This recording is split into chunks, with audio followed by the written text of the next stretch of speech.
You don't live life as it is, you live life as you think it is.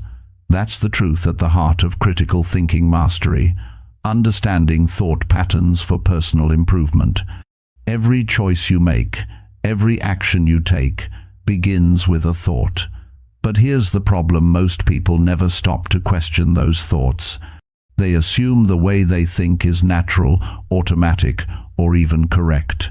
They carry old beliefs from childhood, from school, from society, and let them run their lives without ever testing if those beliefs are true.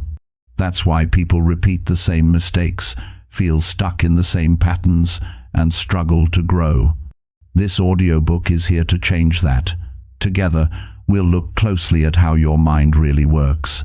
You'll learn how to spot the hidden loops you fall into, how to test your beliefs with real evidence, and how to replace unhelpful thinking with strategies that actually push you forward. This isn't theory.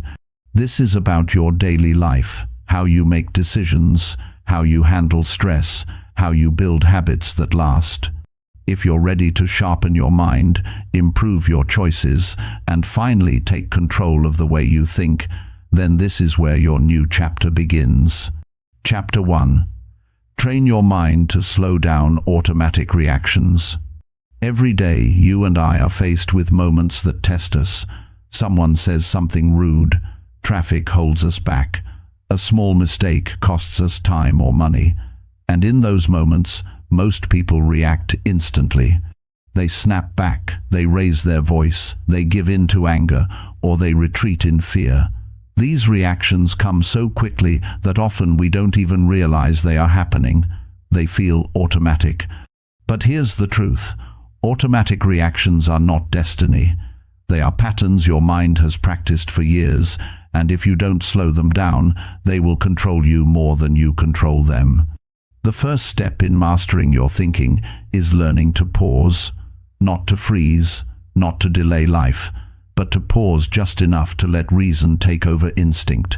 Because when instinct runs wild, regret follows. Think about how many regrets in your life came not from careful choices, but from quick reactions.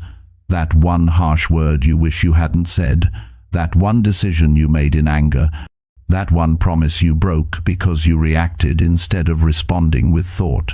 If you trace them back, you'll see it wasn't lack of knowledge, it wasn't lack of opportunity, it was the speed of the reaction that cost you. Now, slowing down automatic reactions isn't about ignoring emotions, it's about giving your mind the space to process them in a healthy way. The human brain loves shortcuts. It builds habits to save energy. That's why when someone criticizes you, your first urge may be to defend yourself. When you feel rejected, your first urge may be to shut down. When life surprises you, your first urge may be to panic. The mind believes it's protecting you, but in truth, those shortcuts often stop your growth.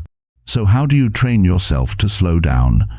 The answer begins with awareness. Awareness is like turning on a light in a dark room. You don't have to change everything at once. You just have to notice what's really happening. Next time you feel anger rising, don't rush into the words, just notice it. Next time you feel fear holding you back, don't surrender so quickly, just notice it. Awareness interrupts the cycle. And once you notice, you must learn to breathe. Breathing is the simplest tool we have to slow down thought, and yet most people treat it as automatic. Deep breathing signals to your body that it is safe.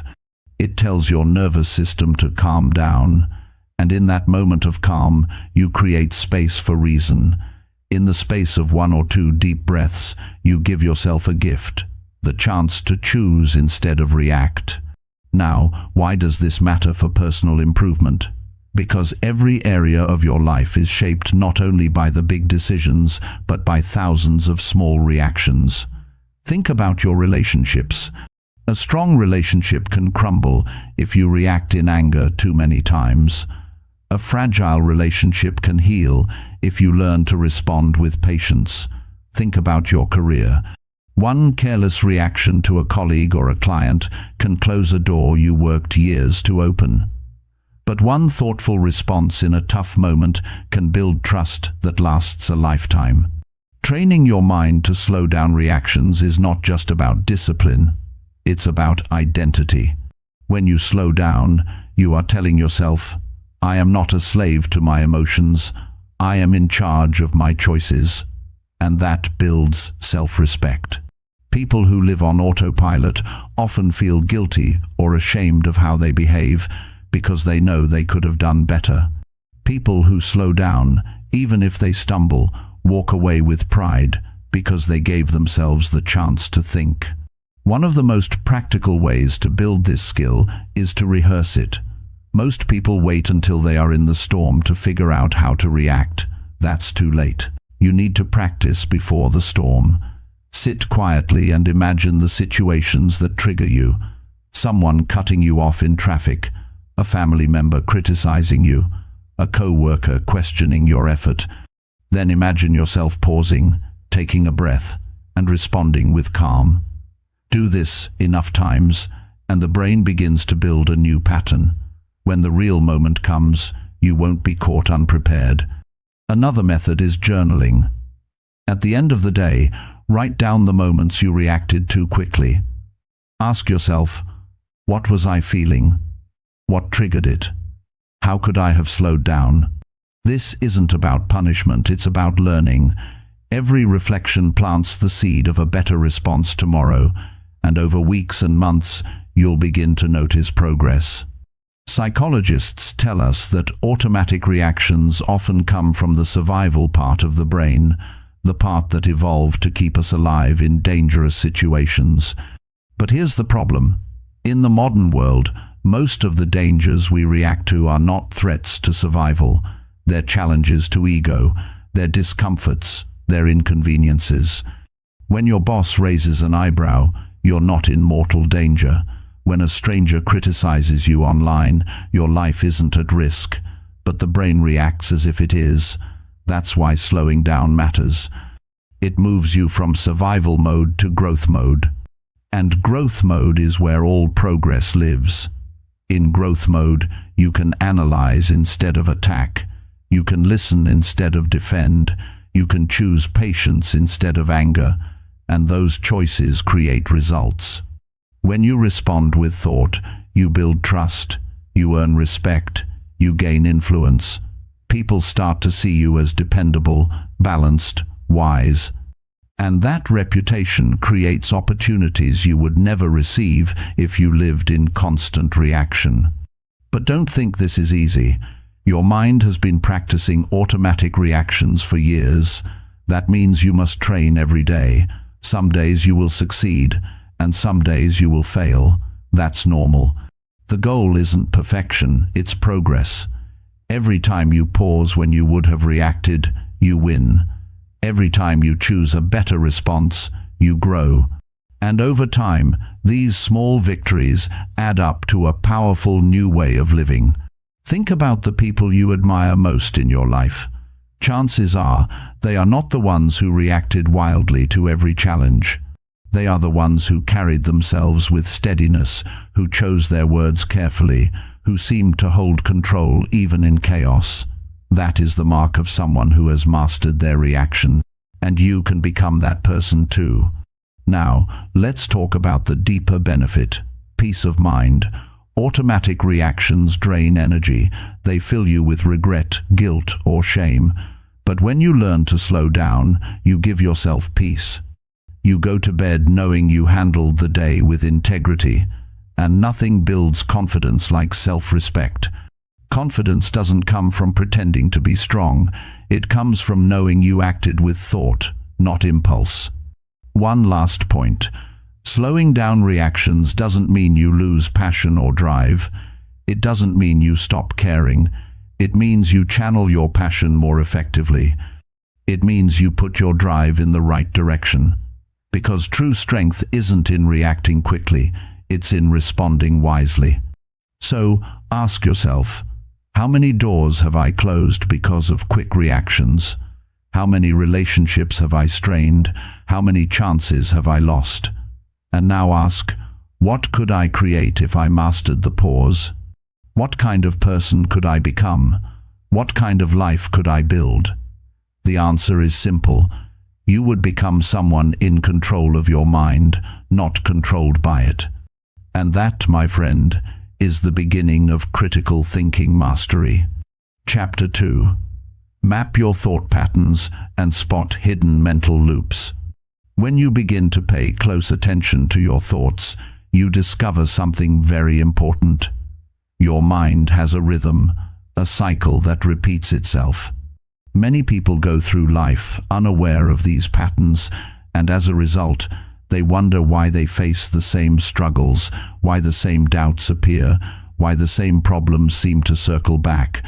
To gain mastery over your thinking, you must learn how to map those thought patterns and identify the loops that keep you stuck. Every thought leaves a trace. A simple worry can grow into a chain of negative conclusions. A single judgment can snowball into a story you tell yourself about who you are. Over time, these chains form loop cycles that run again and again without you even realizing it. When you catch yourself reacting the same way to criticism or avoiding the same kind of challenge, it's usually because a hidden loop is running in the background. The first task is awareness. You cannot change what you cannot see.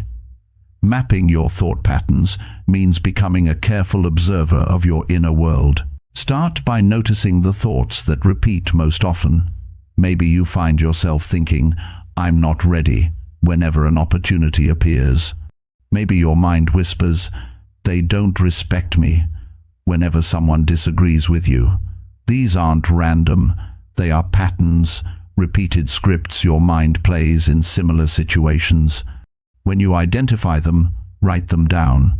Give them names. Call one the self-doubt loop, another the comparison loop, another the anger loop.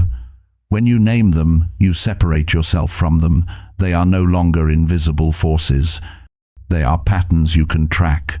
The second step is to connect the loop to its trigger. Every pattern begins somewhere. It may be a tone of voice, a certain environment, or even a memory that repeats. For example, someone raises their eyebrows, and suddenly you feel judged. A coworker receives praise, and you instantly feel lesser. The trigger sets the loop into motion. By spotting the trigger, you weaken the loop's power. You can pause and ask, "What just started this?" That moment of questioning begins to break the cycle. Now, once you see the loops clearly, you'll begin to realize how much of your life has been directed by them. Think about relationships. If every disagreement triggers the same defensive loop, how many conversations have been cut short or left unresolved? Think about your goals. If every setback activates the same loop of discouragement, how many dreams have you abandoned too early? Think about your confidence. If every mistake triggers the same self-critical loop, how often have you stopped yourself from trying again? These loops are not just private thoughts. They shape your decisions, your habits, and your future. The key to mapping them is not judgment, it is curiosity. If you judge yourself for having these patterns, you will only create more resistance. Instead, become a student of your own mind. Study it. Ask, when does this loop appear most often? What words run through my head? How does my body feel when the loop begins? This is not weakness. This is strength. The person who can observe their mind without fear gains the ability to reshape it.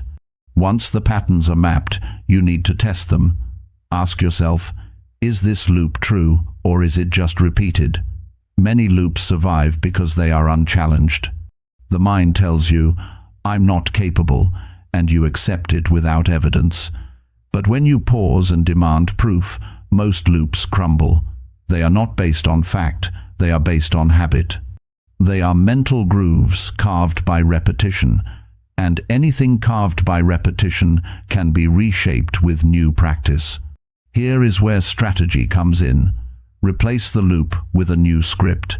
When the old thought begins, have a prepared response. For example, when the "I'm not ready" loop starts, replace it with "I can prepare and take one step." When the "they don't respect me" loop begins, replace it with "this is one moment, not a judgment of my worth." You are not trying to suppress the loop, you are rewiring it. Over time, the new response will begin to fire automatically, and the old loop will weaken. Another powerful tool is pattern tracking. Throughout the day, carry a small notebook or use your phone to jot down when loops appear. Don't wait until the evening. Capture them in the moment.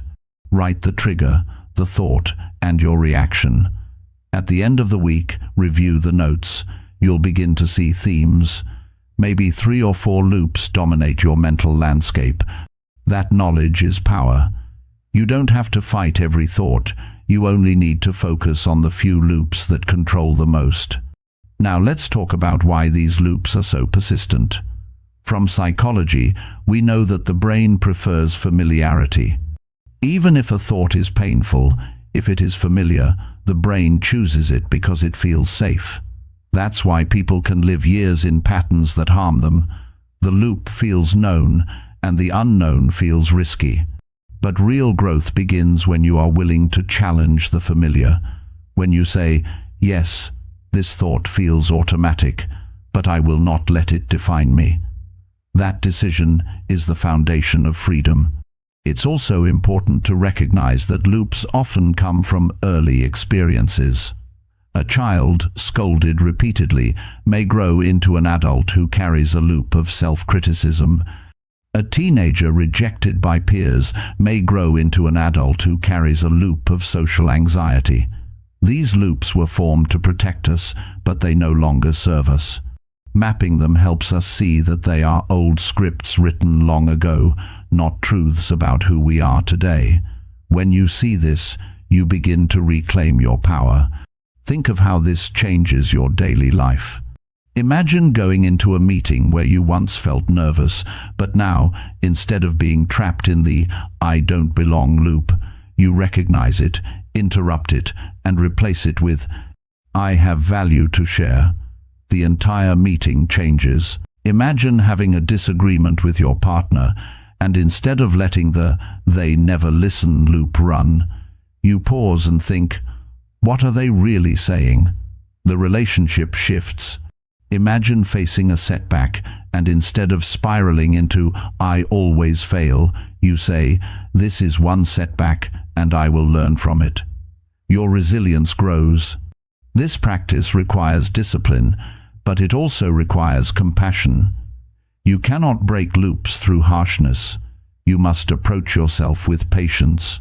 The brain doesn't change overnight. It needs repetition. Just as the old loops were carved through years of practice, the new loops will require daily effort. But each time you interrupt an old loop, you weaken its hold. Each time you reinforce a new thought, you strengthen your future. Now let's make this practical. Begin each morning by reviewing your top 3 loops. Write them down. Keep them visible. Throughout the day, watch for them. At night, reflect on how often they appeared and how you responded. This routine will make you more conscious, and consciousness is the doorway to control. Another exercise. When a loop begins, say it out loud. Give it a voice. When you hear yourself say, "I'm not good enough," it often sounds weaker than when it stays in your head. Then respond out loud with your new script. By externalizing the loop, you reduce its grip. Finally, share your journey with someone you trust. Accountability accelerates growth. When you tell a friend or mentor, "These are the loops I'm working on," you create support. They can remind you when they see the pattern. They can encourage you when you succeed. We grow stronger when we do not battle our minds alone. The real reward of mapping your thought patterns is freedom. Freedom from cycles that once seemed unbreakable. Freedom from repeating mistakes that once felt inevitable. Freedom to live with clarity, intention, and choice. When you know your loops, you can break them. And when you break them, you unlock a life that is guided not by old habits, but by conscious direction. So remember this: your thoughts shape your life, but your loops are not your destiny. They are patterns, and patterns can be changed. The work is not easy, but it is worth it. Because when you learn to map your thought patterns and spot those hidden mental loops, you step into the driver's seat of your own mind, and from there, everything begins to change. Chapter 3. Analyze your beliefs and test them against real evidence. Every person carries a set of beliefs that guide how they see the world, how they act, and how they feel about themselves.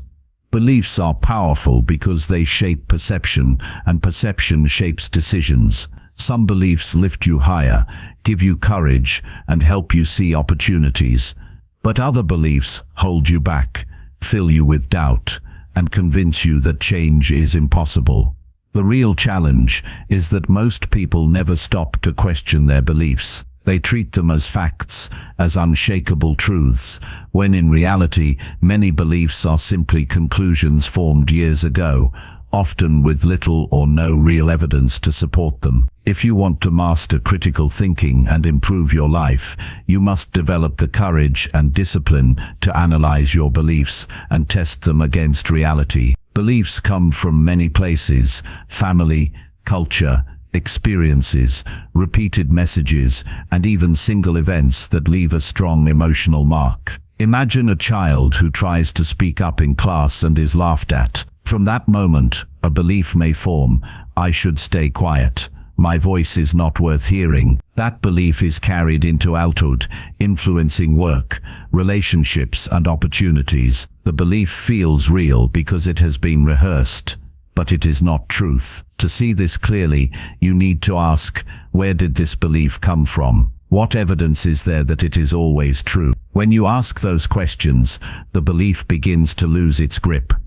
Think about the beliefs you hold about yourself. Perhaps you believe you're not good at learning new skills. Maybe you believe you don't deserve success. Or you might believe that life is always against you. Each of these thoughts feels like a conclusion, but have you tested them? Have you gathered evidence? Or have you simply repeated them until they feel familiar? Familiarity and truth are not the same thing. A belief can feel comfortable because it has been around for years, but comfort does not equal accuracy. The human brain is designed to look for confirmation. Once you form a belief, you tend to notice information that supports it and ignore information that challenges it. This is called confirmation bias, and it explains why people can live decades locked inside limiting beliefs. If you believe you're unlucky, you will notice every setback and dismiss every blessing. If you believe you're not capable, you will highlight every mistake and ignore every success. To break free from this trap,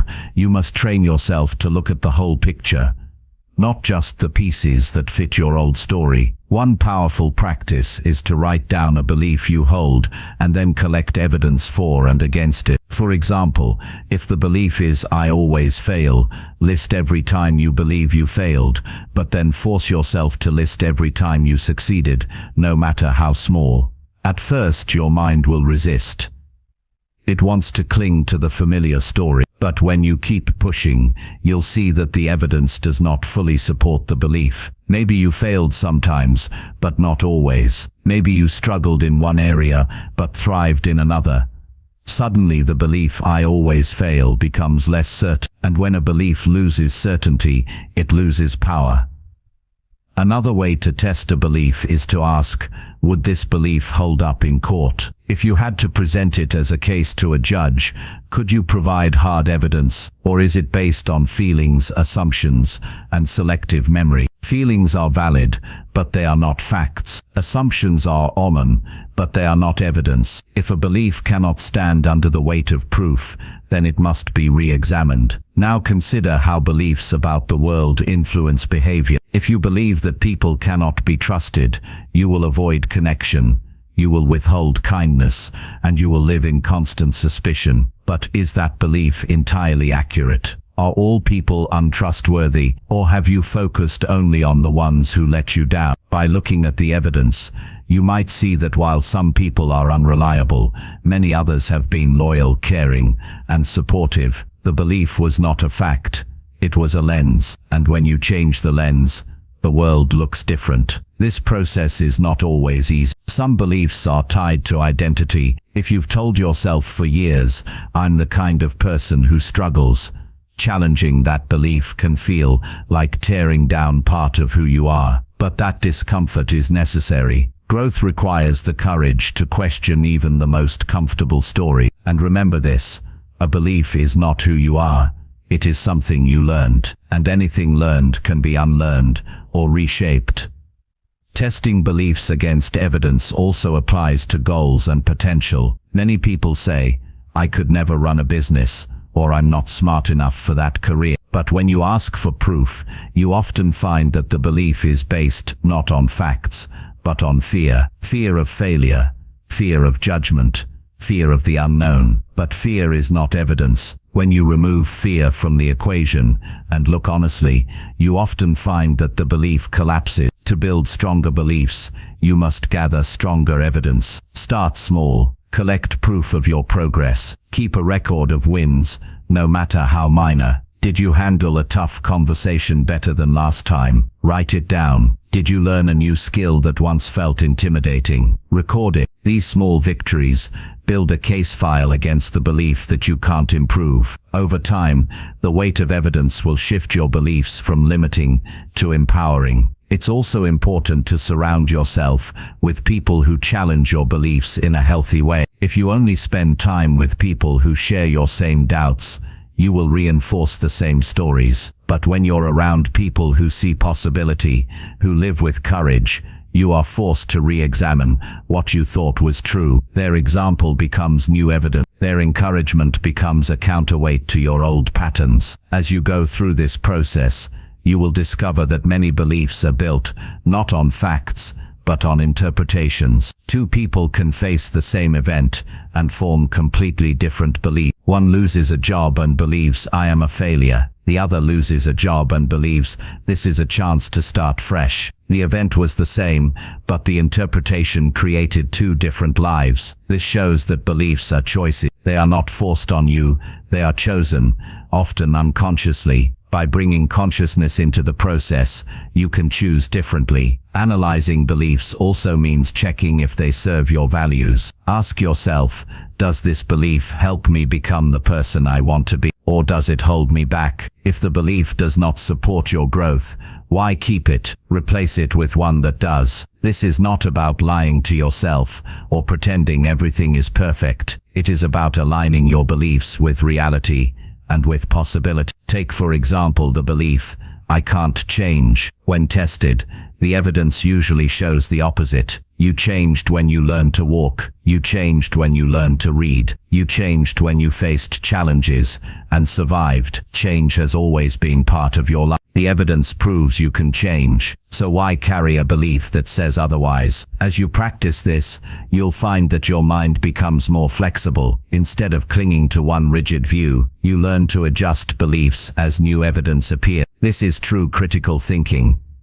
Not being chained to old conclusions, but being willing to update your views based on truth. It gives you freedom, clarity, and strength. The benefits ripple into every area. In relationships, you stop assuming the worst and start seeing people more fairly. In work, you stop limiting yourself with doubts and start testing what you're actually capable of. In personal growth, you stop repeating the same excuses and start building beliefs that push you forward. Your life expands in proportion to the beliefs you refine. It's worth saying again, beliefs are not facts. They are interpretations, and interpretations can be changed. When you analyze them and test them against real evidence, you reclaim the authority to shape your life on purpose, instead of being trapped by old stories. So the challenge is this: take your strongest beliefs, especially the ones that limit you, and put them to the test. Gather evidence, question assumptions,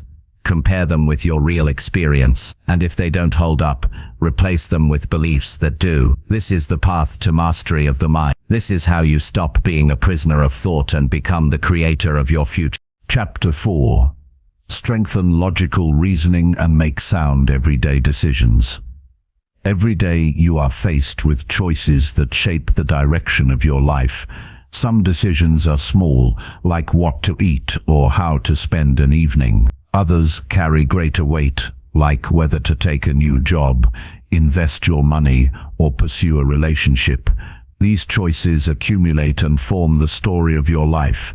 Yet, many people make decisions on impulse, out of habit, or under the influence of emotions they do not fully understand. If you want to take charge of your future, you must strengthen your ability to reason logically and build the discipline to make sound decisions consistently. Logical reasoning is not about removing emotions from your life, but about ensuring that emotions do not drive your decisions without reflection. Feelings can provide signals, but if they are left unchecked, they can lead you into traps. Anger can push you into choices that damage relationships. Fear can hold you back from opportunities. Excitement can make you take risks without considering the consequences. When you strengthen logical reasoning, you create a process where emotion is acknowledged but not obeyed blindly. You place thought above impulse. One of the first steps in building stronger reasoning is learning to slow down your decision-making process. When faced with a choice, don't rush to respond. Take time to gather the facts. Ask yourself, what do I know for certain about this situation? What information am I missing? What assumptions am I making? These simple questions separate clear evidence from guesswork. They also give you a chance to see where emotion is influencing your view. By slowing down, you reduce the chance of regret. Another key practice is to weigh options with clarity. People often get stuck because they only see one possible choice. They lock onto the first option that appears and ignore alternatives. Strong reasoning requires you to generate multiple options before committing to one. Write them down. Ask, if I don't choose this, what else is possible? The act of listing alternatives frees you from tunnel vision and increases the chances of finding a better path.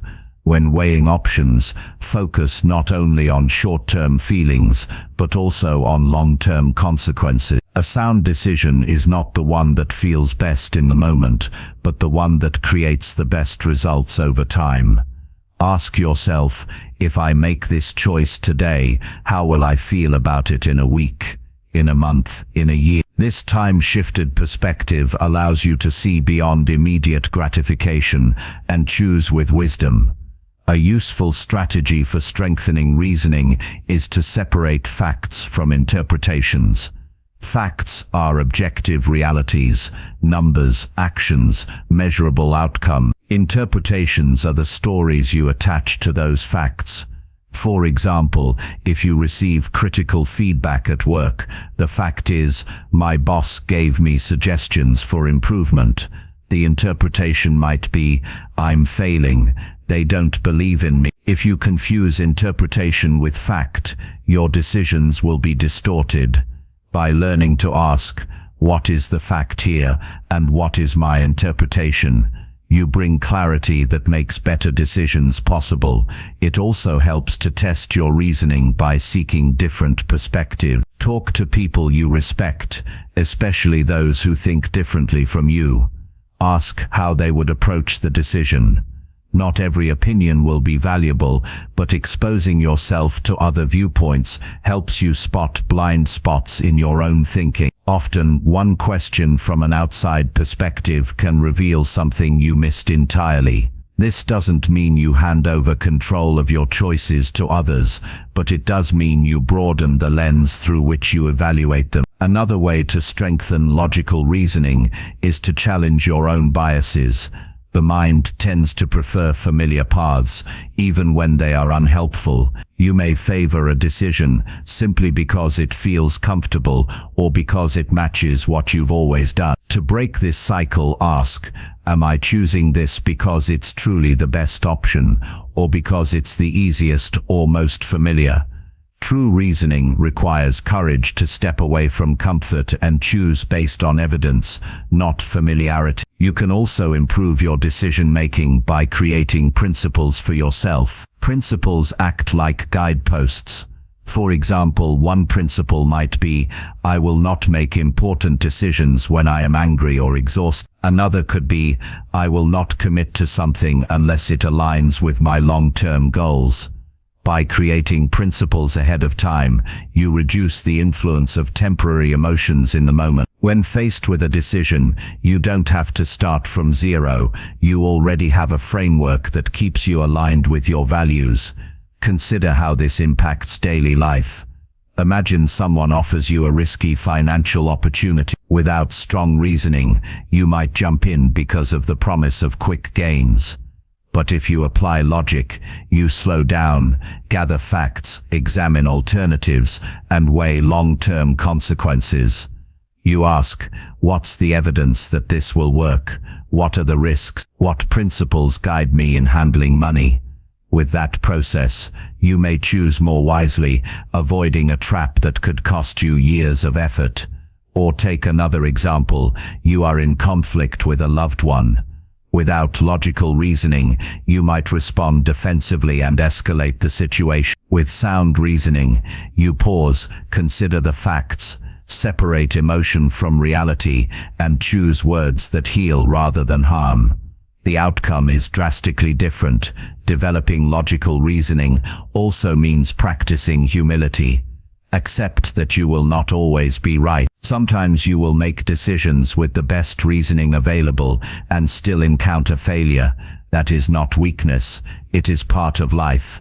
The goal is not perfection but improvement. When you fail, review the reasoning. What information did you miss? What assumption turned out to be false? By studying your mistakes, you refine your process for the next decision. Over time, this builds wisdom that no shortcut can replace. A helpful exercise is to track your major decisions and the process behind them.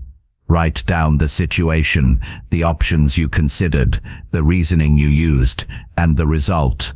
Over time, this journal becomes a powerful record of how you think. You begin to see patterns in your decision-making, where you are strong, where you are weak, and where you need to adjust. Just as athletes review their performance to improve, reviewing your reasoning strengthens your ability to make better choices. One more point worth noting, logical reasoning is not cold or mechanical. It is practical, human, and deeply connected to how you live. It allows you to bring together reason and emotion in the right balance. When your reasoning is strong, you can follow your heart without losing your head. You can take risks, but they are calculated, not reckless. You can trust your instincts, but only after they have been tested against evidence. This balance leads to decisions that not only make sense, but also bring peace of mind. When you master logical reasoning, you gain confidence. Decisions no longer feel like wild guesses. They become deliberate actions, grounded in clarity. You stop being tossed around by circumstances and start steering your life with intention. People notice this. They respect those who choose wisely. They trust those who think carefully.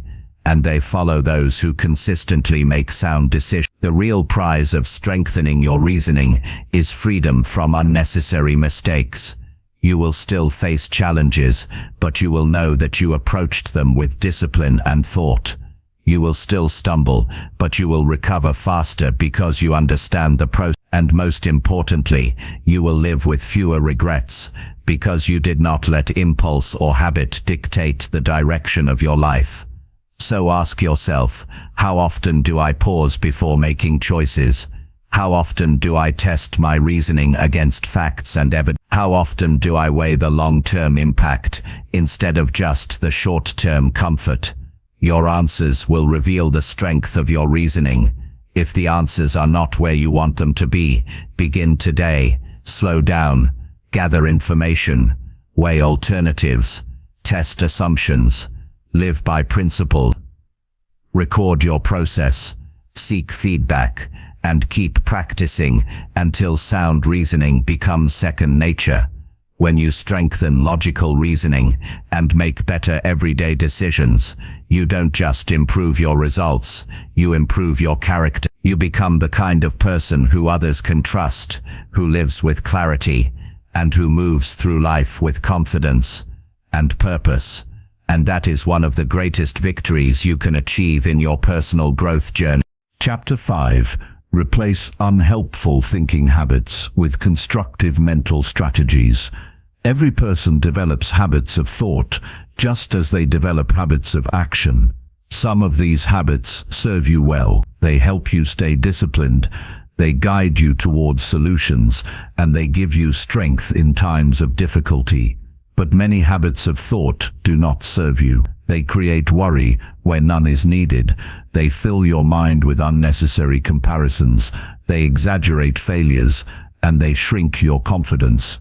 These unhelpful thinking habits can become so routine that you no longer notice them. They run quietly in the background, shaping your emotions, your choices, and your life.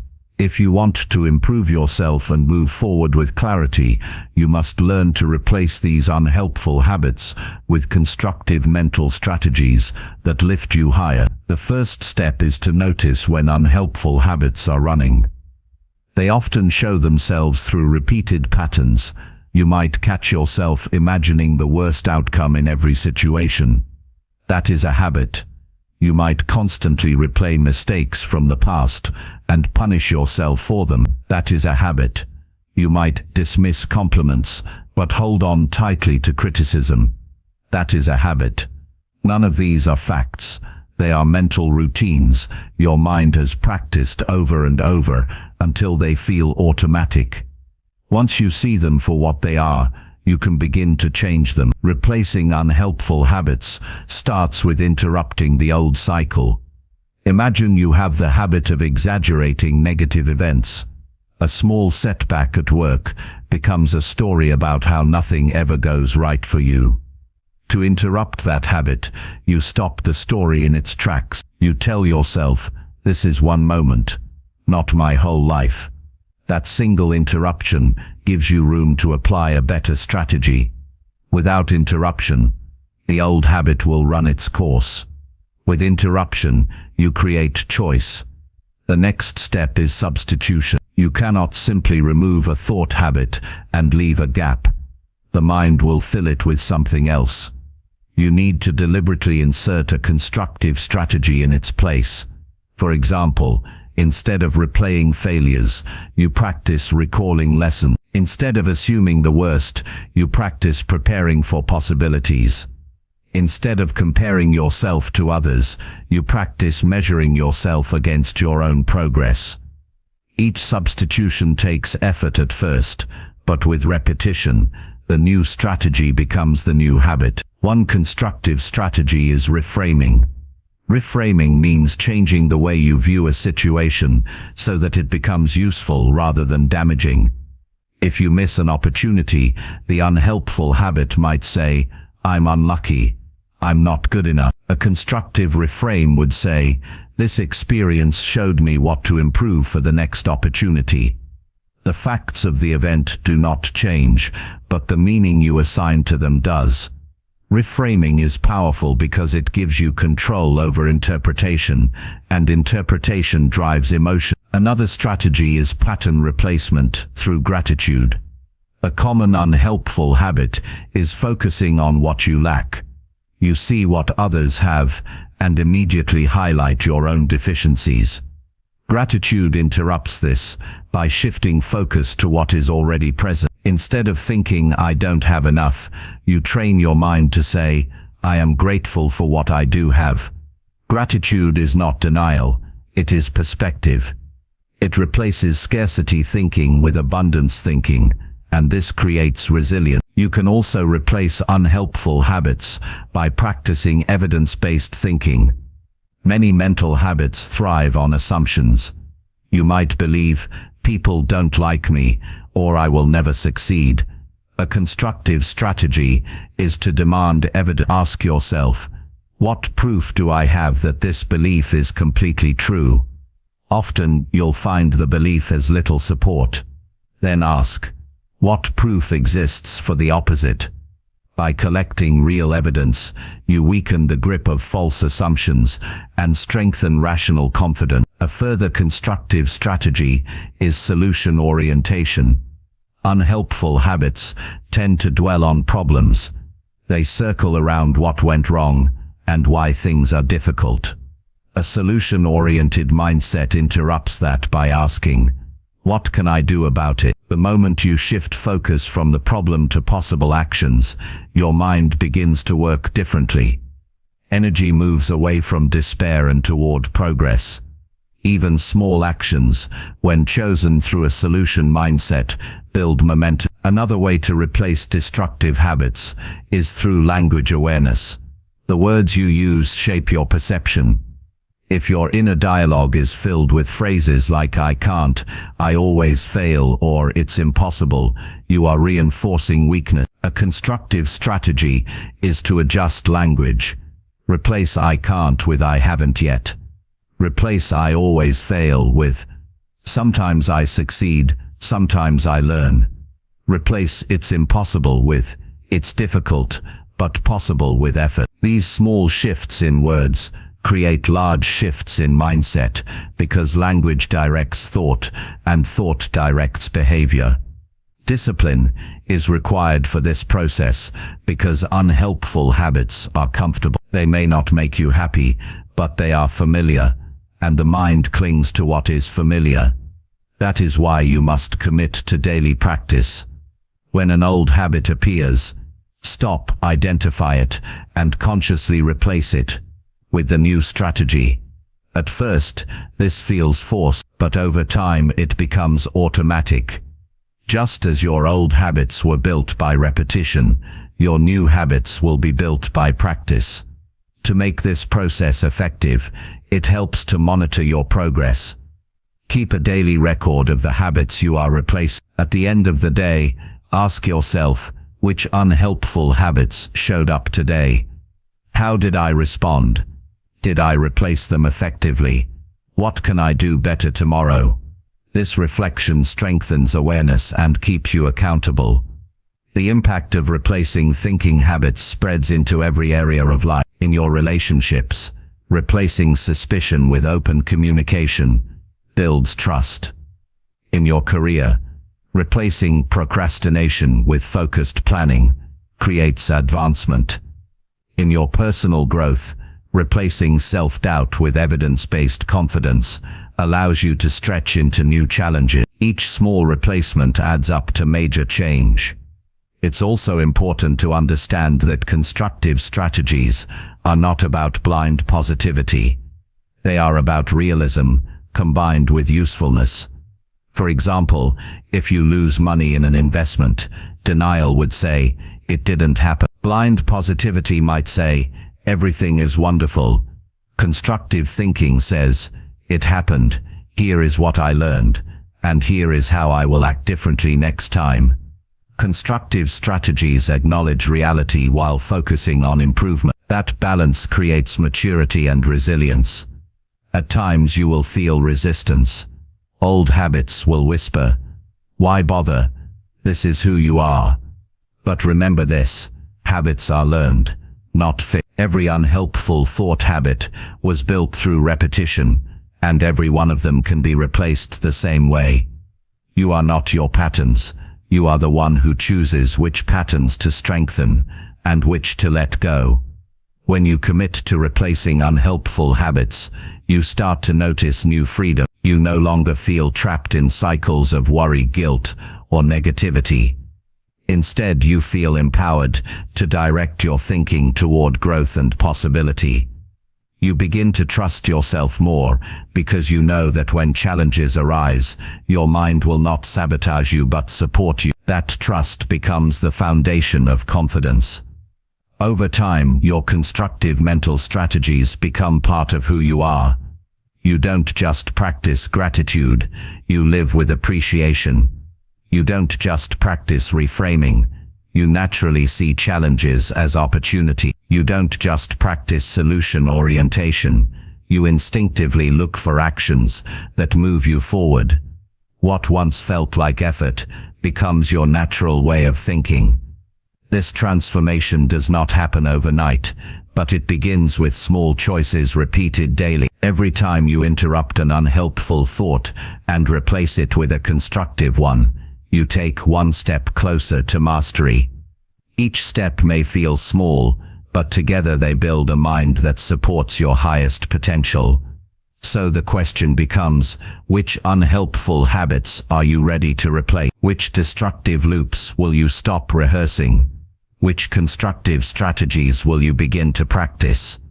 The answers to those questions will determine the quality of your days, the depth of your relationships, and the strength of your character. When you replace unhelpful thinking habits with constructive mental strategies, you take full responsibility for the direction of your mind.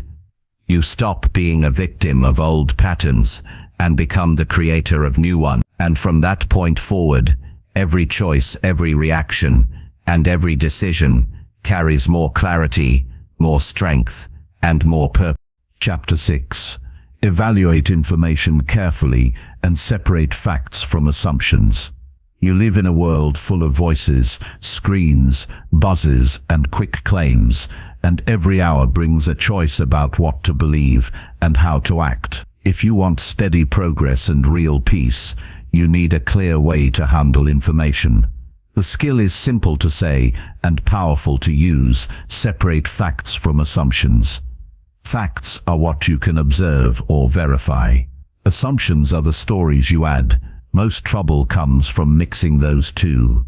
Today you build a habit that keeps them apart and helps you choose with calm strength. Start where real life happens. Your phone lights up on the table. A short message appears. We need to talk. Your chest tightens. Your mind jumps to trouble at work or a problem with someone you care about. Notice what just happened. The fact is a message with 4 words. Everything else is a guess. Your body felt heat in your face. Your shoulders pulled up. Your mind raced. All of that is real, but none of it proves anything about the message. This is the moment to practice. Say the fact out loud. A short message arrived. Then label every other thought as a guess. When you mark it that way, you slow the rush and leave room for better choices. Build a simple rule you follow every time new information arrives. Rule 1. Write the fact in plain words, as if a camera recorded it. No mind reading. No forecasting. Just what happened. Rule 2. List your first thoughts and mark them as guesses. Rule 3.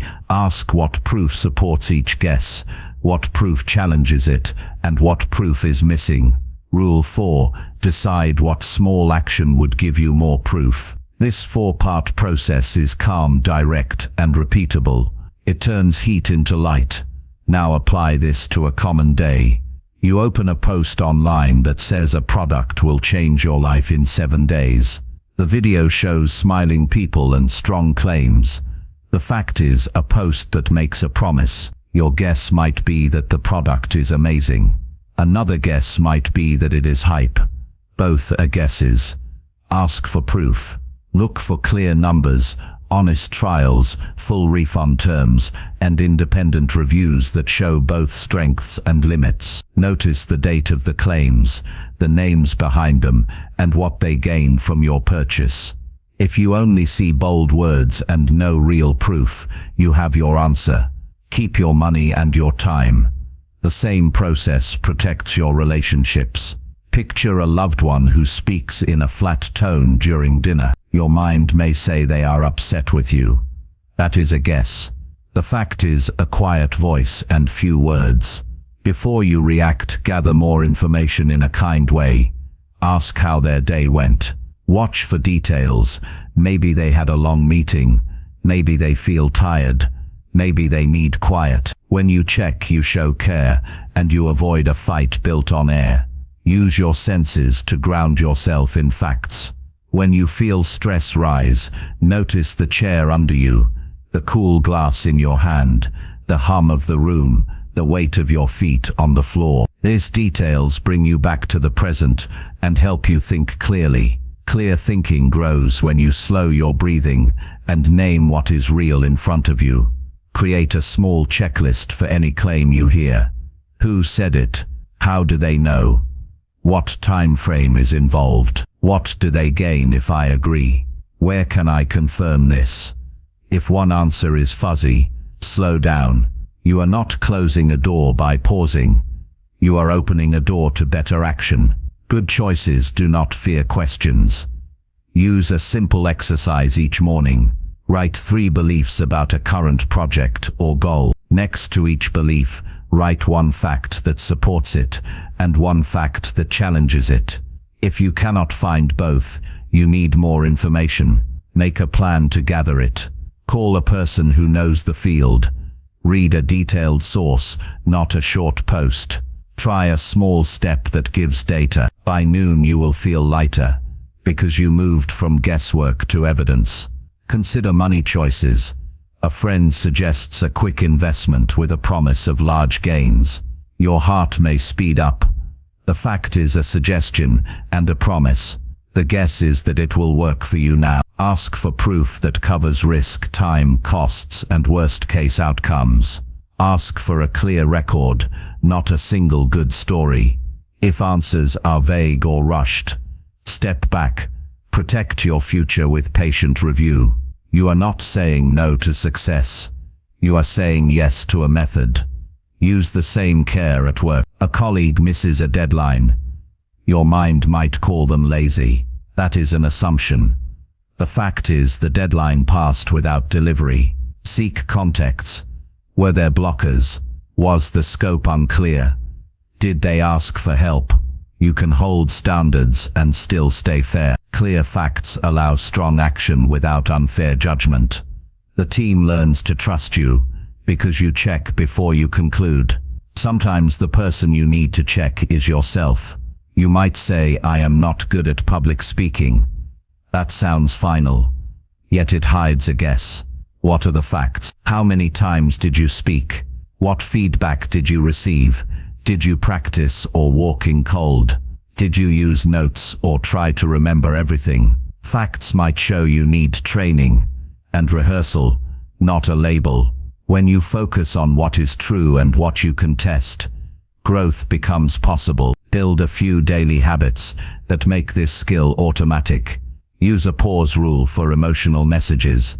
Wait 10 minutes before you reply. In those minutes, write the exact facts and your guesses. Drink water. Walk to the window. Look outside and just count your breaths. Then choose your action. The wait is short. The gain is large. You save relationships, time, and energy with this simple step. Use a 3-source rule for important claims. If you hear a strong statement about health, money, or law, find 3 independent and detailed sources that agree. If you cannot find them, treat the claim as unproven. This habit protects you from loud voices that mix truth and guesswork. Quiet, careful voices often give you the best path. Learn to spot words that signal assumptions. Always, never, everyone, no one. They often mark a leap. Replace them with exact terms. How many? How often? Which people? Which times? The more exact the words, the clearer the thought. Exact words lead to exact actions. Vague words lead to vague results. Practice small tests. If you believe a new morning routine will help, run it for 7 days and track sleep, mood and output. If you think a certain food causes discomfort, keep a simple log and check patterns. If you think an earlier bedtime will help your focus, try it for a week and note the change. Testing turns hope into knowledge. Knowledge guides action. Your environment shapes the way you handle information. Keep your desk clear. When you review something important, turn off extra screens. Sit up straight. Feel the support in your back. Notice the air on your skin. Remove background noise if you can. These small details reduce strain and help your mind sort facts from guesses. When you meet with others, set ground rules that promote clarity. Speak in plain terms. Share exact numbers. Use dates, times and names. Ask one question at a time. Summarize what you heard and ask if you captured it right. This habit prevents confusion and reduces conflict. It also saves hours that might be lost to rework. Teach this skill to the people around you. When a child says nobody likes me, ask for facts. Who exactly? When did it happen? What happened before and after? Then help them plan one small step to improve the situation. When a team member says the plan will fail, ask for the reasons and for the data behind them. Ask for ways to test those reasons. You improve lives when you teach careful thinking. A strong mind handles both heart and fact at the same time. You can care about people and still ask for proof. You can hold high hopes and still check reality. You can move with speed and still respect a review. This balance brings steady confidence. You know where you stand, because you know what is real. Build a personal record of your reviews. Keep a simple notebook. For each major choice, write the question, the facts you confirmed, the guesses you marked, the sources you checked, and the step you chose. Revisit the record in a month. See what worked. Notice where you missed something. Adjust your next review. Over time you will see a rise in the quality of your choices, the strength of your results, and the calm in your day. Use your 5 senses as anchors. During hard talks, feel your hands on the table. Hear the pace of the other person's voice. Watch their face and posture. Smell the coffee in the room. Notice your own breath. These cues keep you present. Presence improves listening. Listening brings more accurate facts. Accurate facts lead to fair choices. When you do make a mistake, own it fast and learn from it. Write what you assumed, what was true, and what you will check next time. You do not need harsh words to improve. You need honest review and a better plan. This approach builds trust with others and respect for yourself. Be careful with headlines and short clips. They are designed to grab attention, not to give full context. If a headline moves your feelings, do not share it yet. Open the full piece. Check the date. Check the source. Look for numbers. Look for names. Look for direct quotes. If the piece leaves you with questions, keep digging or put it aside. Your peace of mind is worth more than a quick share. In sales talks or negotiations, practice a steady method. Restate the claim in exact words. Ask for clarity on price, time, quality and support. Ask what happens if things do not go as planned. Ask for the agreement in writing. A clear paper trail is not cold. It is respect for both sides. It shows you value accuracy and fairness. Remember that your energy level affects your judgment. Tired minds guess more and check less. When possible, delay big choices until after sleep, food and a short walk. Feel the difference in your body when you are rested. Your head feels lighter, your chest less tight, your thoughts more steady. A rested mind separates truth from guesswork with far less strain. Your future rewards this discipline. You spend less time fixing avoidable problems. You handle conflict with steady tone and clear words. You choose plans that match reality and still stretch your ability. People come to rely on your judgment because it is careful and fair. Make a promise to yourself today. You will treat facts as facts and guesses as guesses. You will ask for proof when it matters. You will pause when feelings surge. You will practice small tests. You will keep a record. You will grow stronger with each review. This is not a cold way to live. It is a kind way to live. It protects you. It protects the people you love. And it builds a life you can stand behind. Look around your space right now. Notice the light on the wall, the sound in the room, the weight of your body in the seat. Take one slow breath in and one slow breath out. Pick one area of your life that needs a clear review. Write the exact question you need to answer. Gather the facts you can confirm today. Mark the guesses you are making. Decide one small step that gives new proof. Do that step before the day ends. This is how strong thinking grows. One honest review at a time. With this habit, you will not be pushed around by loud claims or quick fears.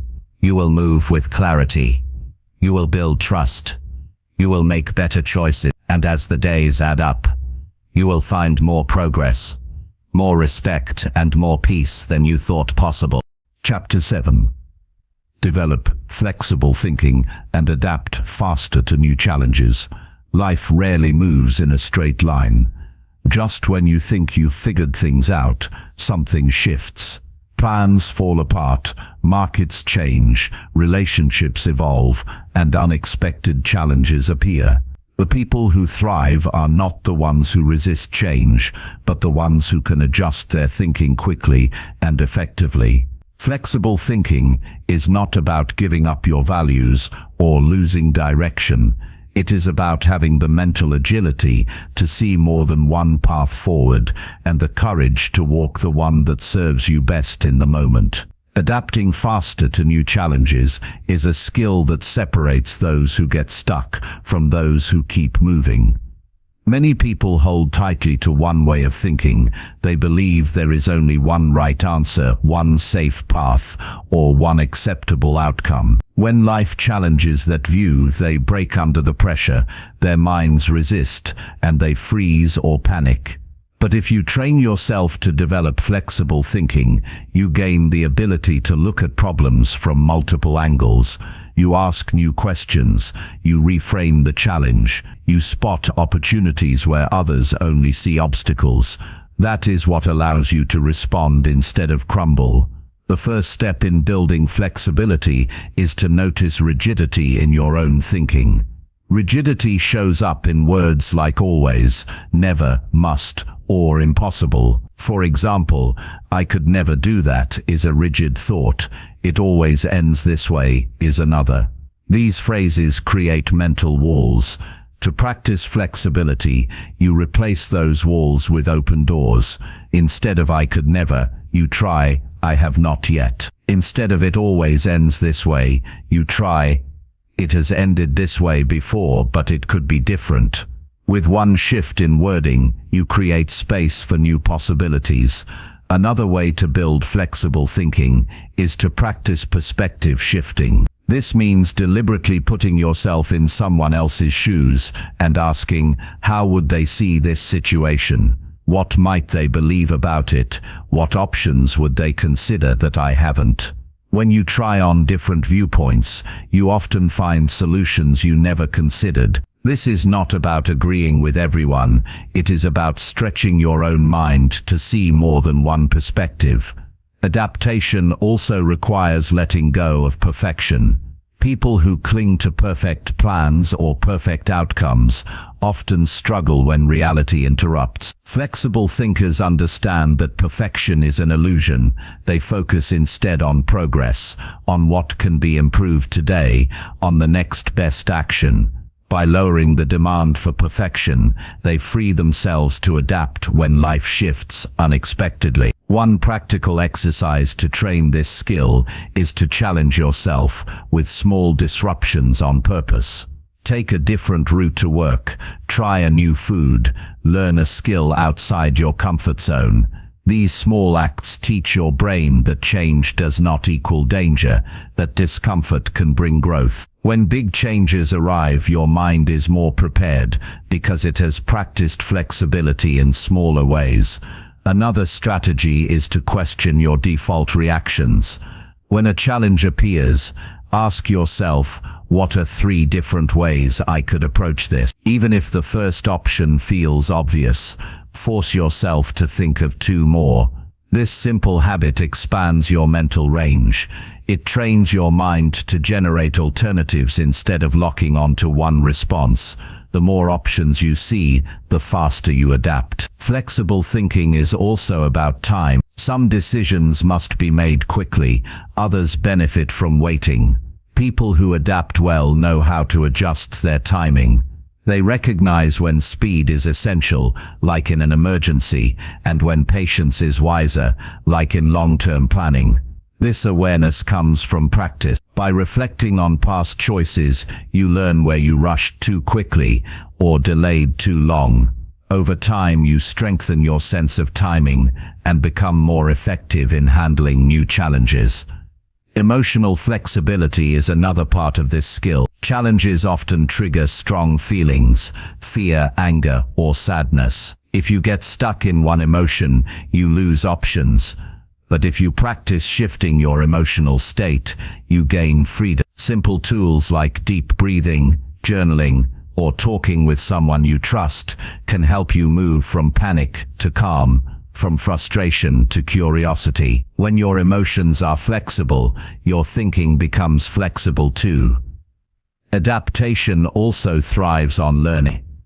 When you commit to lifelong learning, you build a mind that expects change and welcomes it. Reading, taking courses, and exposing yourself to new ideas stretch your thinking muscles. The more knowledge you carry, the easier it is to adjust, because you have more tools to draw from. Rigid minds fear change because they feel unprepared. Flexible minds embrace change because they are always preparing. Let's make this practical in the workplace. Imagine your company introduces a new system. The rigid thinker says, "This is too hard, I can't learn it." They resist, complain, and fall behind. The flexible thinker says, "This is new, but I can learn step by step." They adapt, ask questions, and soon become more capable. Which one grows in value? The one who adapts. This pattern repeats in every area of life: relationships, health, finances, and personal growth. The flexible person moves forward,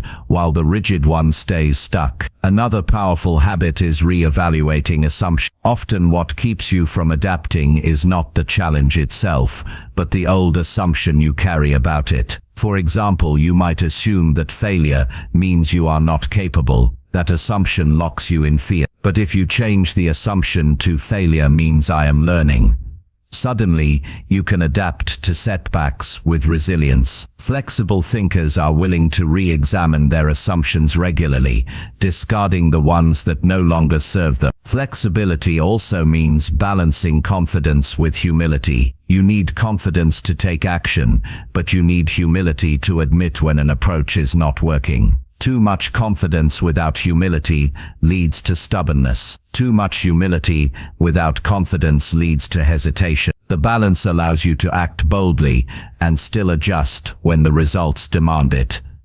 It's worth noting that flexible thinking doesn't mean being indecisive or having no standards. It means having strong principles but multiple strategies. Your values remain steady, but your methods can shift. Think of honesty, responsibility, and effort as your foundation. How you express them can change with the situation. That way you stay true to yourself while still adapting to what life asks of you. Resilience and flexibility often walk hand in hand. When you are flexible, setbacks don't break you because you can bend and adjust. You may not control the wind, but you can adjust your sails. Every adaptation makes you stronger. Every shift prepares you for the next challenge. Soon you realize you are not afraid of change.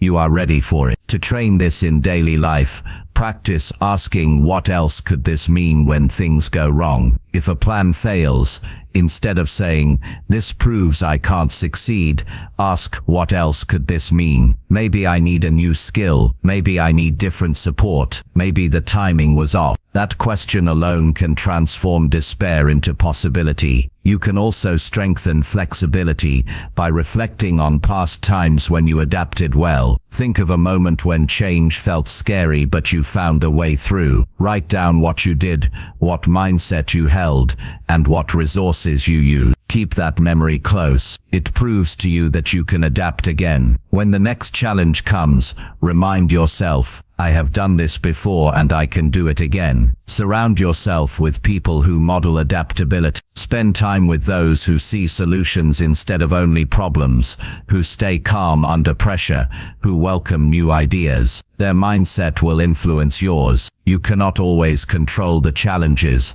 but you can control who you learn from as you face them. Finally, understand that flexibility is not weakness.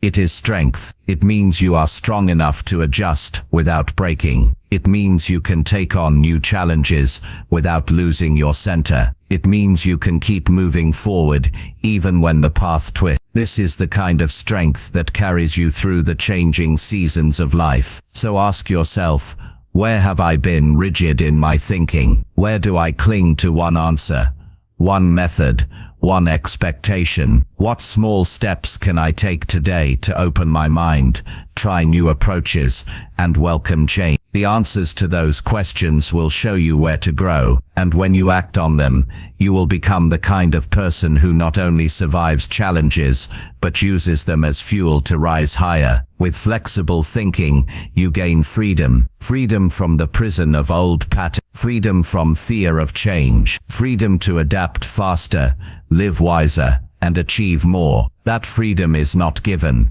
It is earned through practice, and every time you adapt with clarity and courage, you build a future that is stronger, steadier, and more resilient than the one before. Chapter 8. Use reflection to track growth and refine mental clarity.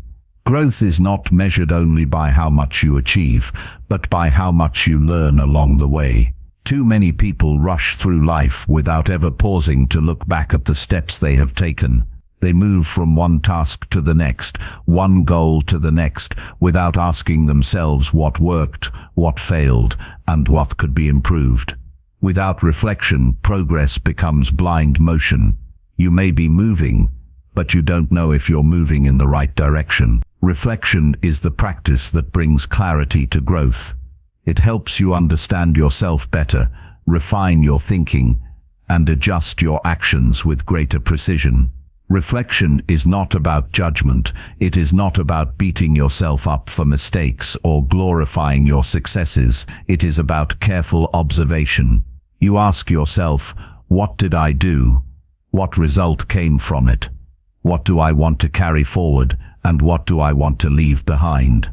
These simple questions, practiced regularly, sharpen your awareness and make you a better decision maker. One of the most powerful benefits of reflection is that it turns experiences into lessons. Every person experiences challenges, but not everyone learns from them. Without reflection, setbacks are wasted.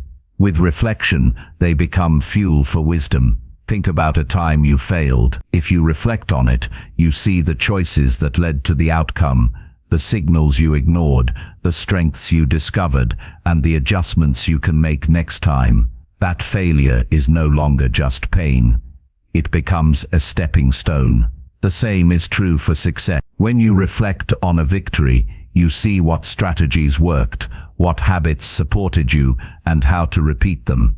Reflection also brings clarity to your inner world. The human mind is often cluttered. Thoughts race, worries build, and emotions swirl together until you feel foggy. Reflection is like clearing the fog. When you stop and examine your thoughts, you separate what is important from what is noise. You see which fears are real and which are exaggerated. You notice which goals still matter to you and which ones you've outgrown. That clarity helps you focus your energy on what truly counts. A practical way to practice reflection is journaling. At the end of each day, write down a few questions and answer them honestly. What did I do well today? Where did I struggle? What did I learn about myself? What will I do differently tomorrow? These daily reflections don't have to be long. A few sentences are enough to capture insights. Over time, you build a record of growth. Reading back over weeks or months, you'll see patterns you didn't notice in the moment. That perspective shows you how far you've come and where you still need to grow. Another effective method is weekly review. Set aside a quiet time each week to look back on the past 7 days. Ask yourself, what progress did I make toward my goals? What habits supported me? What habits held me back? What important lessons stand out? Writing these reflections down makes them tangible. You turn vague thoughts into concrete insights you can act on. Reflection can also be practiced through conversation. Talking with a trusted friend or mentor about your experiences helps you see yourself from a different angle. Sometimes others notice patterns you miss. They can ask questions that spark insights you would not have discovered alone. Reflection shared with another person deepens your understanding and builds accountability. A key part of reflection is separating facts from feeling. For example, you might feel that you had a terrible week, but when you write down the facts, you notice that you completed important tasks, made progress on a project, and had meaningful conversations. The feeling of failure may be strong, but the facts show growth. Reflection helps you recognize this difference. It keeps emotions from distorting your self-image and ensures you see your progress accurately. Reflection also helps refine your goals. Many people set goals and never revisit them. Months later, they are chasing something that no longer matters to them. By reflecting, you ask, is this goal still meaningful? Is it worth my effort? Do I need to adjust it? Reflection allows you to update your goals to match who you are becoming, not who you were when you first set them. Clarity grows from asking better questions. Instead of asking, why do I always fail? You ask, what is one thing I can improve? Instead of asking, why is this so hard? You ask, what can I learn from this challenge? The quality of your questions determines the quality of your reflections. Constructive questions lead to constructive insights. Reflection is also about noticing small wins. People often overlook progress because they only celebrate big achievements, but small steps matter. Writing down even minor improvements, like waking up earlier or handling a conversation calmly, builds momentum. Over time, these small wins accumulate and remind you that growth is happening, even if it feels slow. Another benefit of reflection is mental clarity. When your mind is full of unfinished thoughts, tasks, and worries, it feels heavy. Reflection acts like cleaning a desk. You sort through what matters, discard what doesn't, and organize what remains. After reflecting, you feel lighter, clearer, and more focused. This clarity improves not just your productivity, but your peace of mind. A helpful practice is the 3 questions exercise. At the end of each day, ask, what gave me energy today? What drained my energy? What did I learn? Writing down the answers reveals patterns. Over time, you'll see which activities bring growth and which habits hold you back. You can then adjust your life to do more of what strengthens you and less of what weakens you. Reflection can also be forward-looking. After reviewing your actions, ask yourself, based on what I learned, what is the next step? This turns reflection into action. Growth does not come from reflection alone, but from applying the lessons you uncover. Every reflection session should end with at least one specific action you will take. It's important to make reflection a habit, not an occasional practice. Just as you brush your teeth daily to care for your body, you reflect daily to care for your mind. The more consistent you are, the more natural it becomes. Soon you won't just reflect at set times, you'll begin to reflect in the moment. During a meeting, you'll notice your reactions. After a conversation, you'll consider what worked and what didn't. Reflection becomes part of how you live. One barrier people face with reflection is discomfort. Looking honestly at yourself can feel uncomfortable. You may see mistakes, weaknesses, or wasted time, but discomfort is part of growth. Avoiding reflection does not make those flaws disappear, it only hides them. Facing them openly is what allows you to change. With practice, you will see reflection not as criticism, but as an act of self-respect. Technology can also support reflection. Use reminders on your phone to pause for reflection. Use apps or notes to capture insights during the day. Even voice recordings can work if writing is difficult. The method is less important than the consistency. What matters is that you build the habit of regularly examining your actions and thoughts. Reflection not only helps you grow, but also strengthens your memory. When you review events and lessons, you reinforce them in your mind. This makes it easier to recall insights later and apply them when needed. Without reflection, lessons fade quickly. With reflection, they become part of your long-term wisdom. Clarity also improves communication. When you understand your own thoughts and experiences, you explain yourself more clearly to others. You express needs, share lessons, and discuss goals with confidence. Relationships benefit when you bring clarity instead of confusion into conversation. One advanced reflection practice is monthly or quarterly review. This involves stepping back to look at the bigger picture. Instead of just asking, "What happened this week?"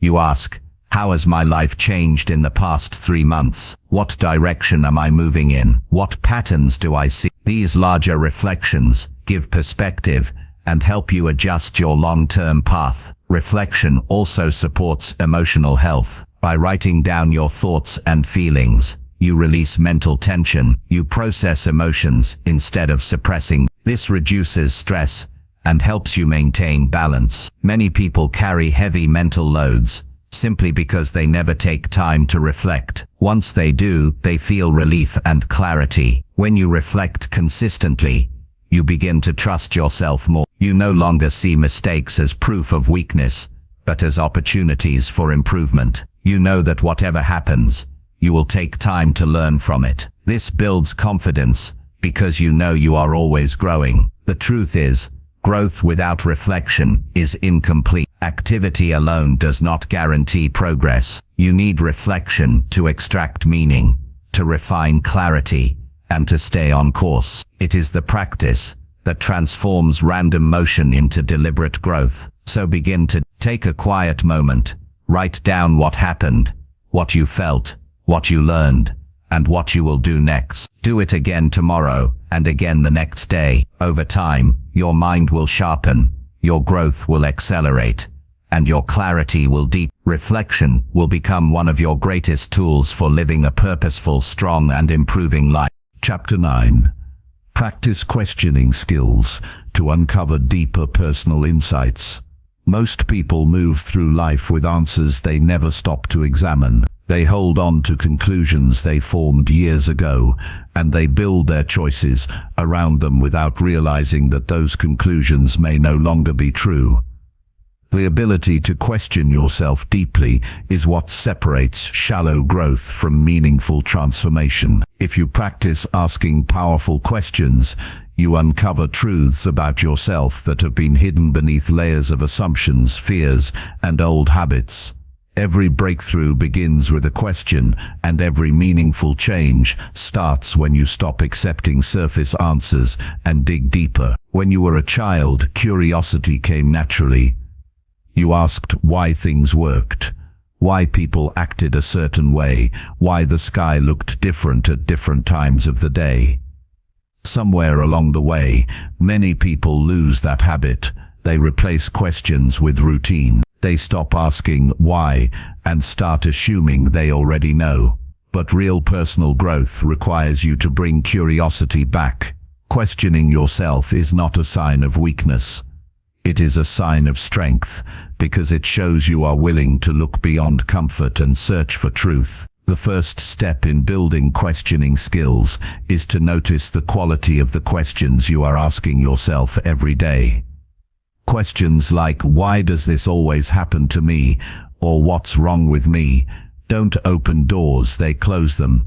They trap you in negative cycles. But if you change the question to "What can I learn from this?" or "What is one small step I can take to improve?" you shift from self-pity to growth. The way you frame the question determines the kind of answer you will find. Better questions create better insight. A useful practice is to develop a habit of pausing in difficult situations and asking, "What is really going on here?"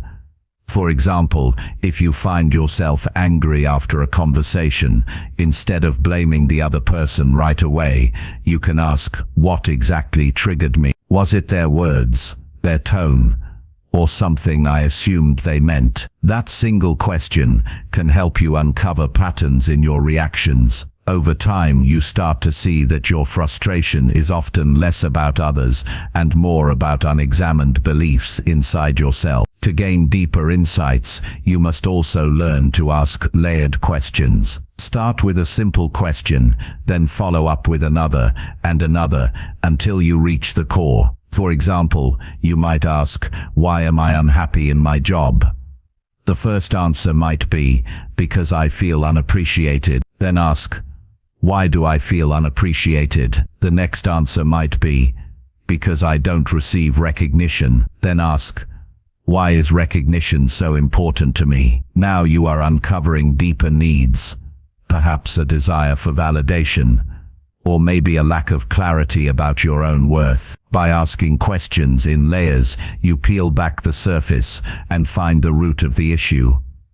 Another practice is to challenge your assumptions through questioning. If you believe you are not good at something, ask yourself, who told me that? When did I decide this? What evidence do I have that it's always true? Often, you will realize the belief is built on weak foundations. Maybe it came from one bad experience or one careless comment years ago. Questioning exposes these weak spots and allows you to replace limiting assumptions with stronger, more accurate beliefs. Questioning skills also help you uncover hidden motivation. Many people say they want certain goals, more money, a better career, healthier habits, but they never ask themselves, why do I want this? What deeper need is driving me? For example, someone who says they want wealth might discover that what they really crave is security or freedom. Someone who says they want recognition might actually be longing for connection or approval. When you ask the deeper why, you align your actions with your true values instead of chasing goals that leave you empty. To refine mental clarity, practice asking future-oriented questions. Instead of only reflecting on the past, ask, what kind of person do I want to be 5 years from now? What decisions today will move me closer to that person? What habits are holding me back? These questions shift your focus from surviving the moment to shaping your long-term growth. They help you live with intention instead of drifting with circumstances. Another powerful approach is to ask contrast questions. What happens if I continue the way I am now? What happens if I change? This contrast shows you the cost of staying the same and the reward of making improvement. Sometimes people resist change because they don't clearly see the consequences of inaction. Asking contrast questions brings those consequences into focus and motivates you to act. When facing setbacks, you can ask yourself resilience-building questions like, what part of this is within my control? What skills can I develop from this experience? What can I try differently next time? These questions shift your attention away from what you cannot change and back to what you can influence. They turn adversity into training instead of defeat. A daily practice that strengthens questioning skills is a self-dialogue journal. Each evening, write one question to yourself about your day and then answer it honestly. For example, what moment today made me feel strongest? What moment drained me the most? Why did I react the way I did in that conversation? Writing your answers forces you to think more deeply than you would in your head alone. Over weeks and months, these written questions and answers become a map of your growth. Another effective method is to challenge yourself with what-if questions. What if I approached this problem differently? What if my assumption is wrong? What if I already have what I need to succeed? These questions stretch your imagination and open new possibilities. They push you beyond the narrow path of your current thinking and invite you to explore alternatives. Good questioning also requires patience. Sometimes the first answer that comes to mind is shallow. If you sit with the question longer, deeper insights surface. This is why reflection and questioning go hand in hand. When you give yourself time to sit quietly and think, your mind organizes thoughts and reveals truths you might miss in the rush of daily life. A vital skill in questioning is honesty. You cannot gain deep insight if you are unwilling to face uncomfortable truths. Ask yourself directly, am I avoiding something? Am I telling myself a story that protects me instead of challenges? These honest questions are often the hardest, but they are also the ones that lead to breakthroughs. Growth comes when you are willing to look at yourself clearly, even when it stings. Another benefit of practicing questioning is improved decision-making. Before committing to a choice, ask yourself, what evidence supports this decision? What evidence challenges it? What are the possible consequences? How will this affect me long-term? These questions create clarity and reduce the chance of regret. The more you practice asking them, the more natural they become, and the more confident you feel in your decisions. You can also use questioning to build stronger relationships. Instead of assuming what others think or feel, ask them, what do you need right now? How did you feel about what happened? What can I do to support you? These questions open communication and reduce conflict. They also show respect because they prove you are willing to listen rather than guess. Practicing questioning skills also helps you uncover blind spots. Everyone has areas of life they avoid or ignore. By asking yourself, what am I not seeing? What am I avoiding? You shine a light into those corners. It may be uncomfortable at first, but it is essential for growth. You cannot change what you refuse to acknowledge. Another technique is to adopt a beginner's mindset. Ask questions as if you are learning something for the first time, even if you think you already know. Ask anyway, what new lesson can I find here? What would I notice if I looked at this with fresh eyes? This mindset keeps you open to learning and prevents arrogance from blocking growth. The more you practice questioning, the more natural it becomes in daily life. You begin to catch yourself in the moment. Instead of reacting on autopilot, you pause and ask, what else could this mean? What's the most useful way to respond right now? This habit transforms how you handle challenges. It gives you space to choose a better response. Over time, practicing questioning skills rewires your thinking. You no longer accept assumptions without proof. You no longer live on surface answers. You dig deeper, you clarify, and you act with greater awareness. This process builds a stronger identity because you truly understand yourself, not just the surface, but the core. The gift of questioning is that it never ends. There is always another layer to explore, another insight to uncover, another truth to face. This is not a burden. It is an opportunity. Life becomes richer when you approach it with curiosity. Every challenge becomes a chance to ask better questions, and every answer moves you closer to wisdom. So take time each day to pause and ask yourself meaningful questions, not shallow ones that trap you, but deep ones that free you. Ask what you want, why you want it, and what you can do today to move closer to it. Ask what beliefs are holding you back, and what truths you need to face. Ask what kind of person you are becoming. These questions may not always bring easy answers, but they will always bring growth. The more you practice, the more powerful your questioning becomes. And as your questions improve, so does your life. Because the quality of your questions determines the quality of your insights, and the quality of your insights determines the quality of your future. Chapter 10. Build mastery by aligning thoughts with purposeful daily actions. Real mastery is not found in grand gestures or rare moments of inspiration, but in the steady connection between what you think and what you do every single day. Thoughts alone are not enough. Dreams, intentions, and ideas only matter when they are translated into consistent action. Likewise, action without clear thought often leads to wasted energy, scattered effort, and frustration. The path to mastery is built when your inner world and your outer choices move in the same direction. When your thoughts are aligned with purposeful daily actions, you create momentum that compounds over time and shapes a life of strength, clarity, and achievement. The first step toward this alignment is to become aware of the gap that often exists between thinking and doing. Many people imagine what they want, but their actions contradict those thoughts. They think about health, but they neglect exercise. They think about growth, but they avoid learning. They think about discipline, but they spend hours distracted. This gap erodes self-trust. Every time you say you'll do something and don't follow through, you weaken your own confidence. The way to repair this trust is to shrink the gap. Match your thoughts with consistent action, even in the smallest ways.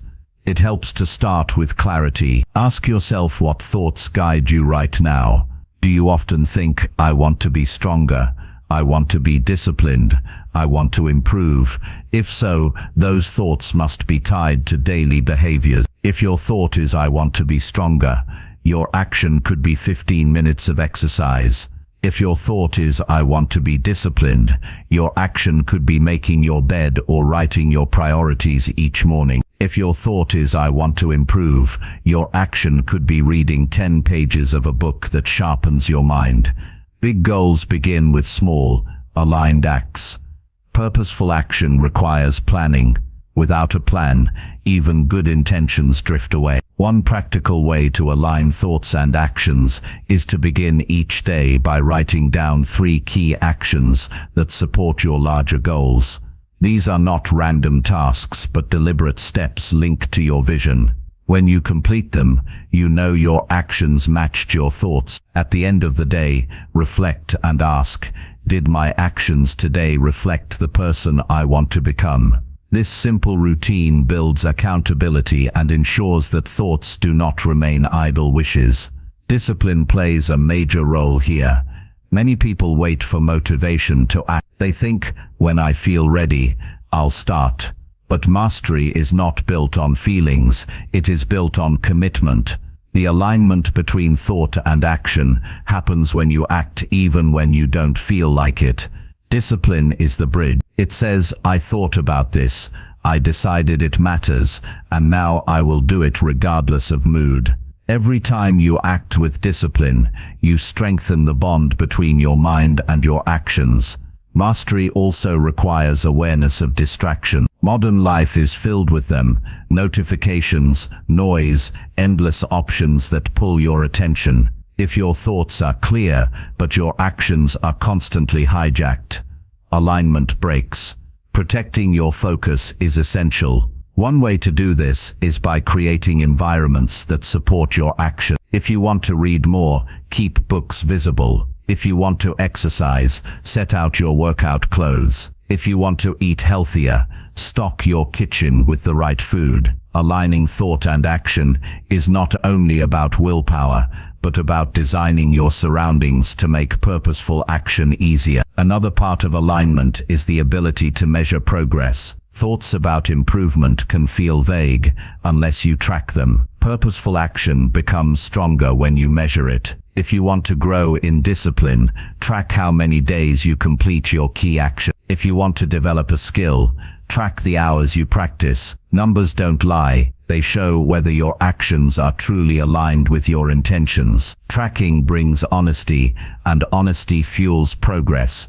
It's important to note that alignment does not mean perfection. You will have days when actions fall short of thoughts. The key is not to give up, but to realign quickly. Reflection helps here. At the end of a weekday, instead of judging yourself harshly, ask, where did I break alignment today? What can I adjust tomorrow? This keeps you on track without falling into discouragement. Mastery is built over months and years, not in a single perfect day. Another powerful tool is visualization combined with immediate action. Before starting your day, visualize yourself completing the key actions you plan. See yourself doing them clearly in your mind. Then start with one small step immediately. For example, if your thought is about writing, visualize yourself finishing a page, then open your notebook and write one sentence. That one sentence often leads to another, and soon thought and action are working together. Visualization primes your mind,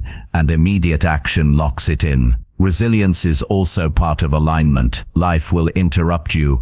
Unexpected events, setbacks, and failures will test your consistency. The rigid person breaks when plans collapse, but the one who is committed to alignment adapts. They ask, what action can I still take today that reflects my thoughts? Even if it is smaller than planned, they do it. For example, if travel prevents a full workout, they do 10 push-ups in the hotel room. If illness limits study time, they read 1 page instead of none. This resilience keeps the alignment alive even during difficult times. Emotions play a role in this process too. If you allow frustration or self-doubt to dominate, actions become inconsistent. Instead of letting emotions run the show, align them with your purpose. When doubt appears, remind yourself of your progress so far. When frustration rises, breathe and refocus on the next action. Emotional alignment does not mean ignoring feelings,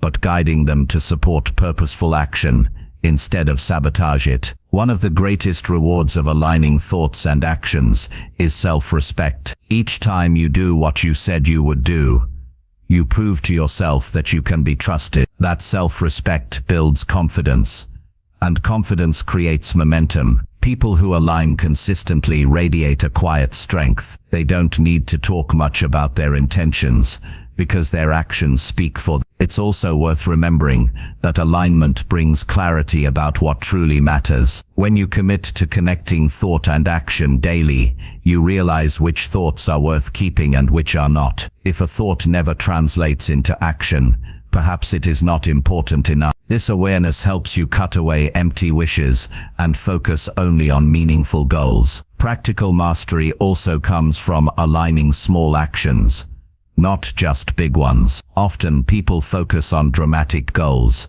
writing a book, starting a business, running a marathon. But mastery grows from small habits done daily. Drinking water, showing up on time, listening with focus, writing down ideas, finishing small tasks. These aligned actions build character. Over time, they create the foundation for bigger achievement. Relationships improve through this alignment as well. If you think, I want to be supportive, but never act on it, the thought is empty. But if you turn it into action by calling a friend, listening fully, or showing appreciation, the relationship grows. Thoughts of care and respect only matter when they are expressed through consistent action. Another practice is to end each day with a brief review. Did I live in alignment today? Did my actions reflect my priorities? Where did I drift? What will I do differently tomorrow? These questions keep the connection alive. Even a few minutes of honest reflection prevents drift and strengthens the bond between thought and action. The long-term effect of alignment is mastery itself. Mastery is not magic, nor is it granted to a chosen few. It is the result of thousands of days where thoughts and actions walk in step. Each day, you think clearly and act deliberately. You add another layer to your skill, your strength, and your character. Over years, this builds a kind of quiet power that no one can take away from you. So make this choice today. Choose to align your thoughts with purposeful daily actions. Write down your priorities. Plan your steps. Protect your focus. Measure your progress. Adjust when you slip. Act even when you don't feel like it. When your inner world and your outer life match, you create not only success, but peace. You no longer feel torn between what you want and what you do. You become whole, consistent, and strong. Mastery is not a distant goal. It is the natural result of this daily alignment. When your thoughts guide your actions, and your actions prove your thoughts, you build trust in yourself, influence in the world, and a life that reflects your deepest value. This is how mastery is built, not in a single moment, but in the countless daily choices where thought and action move as one.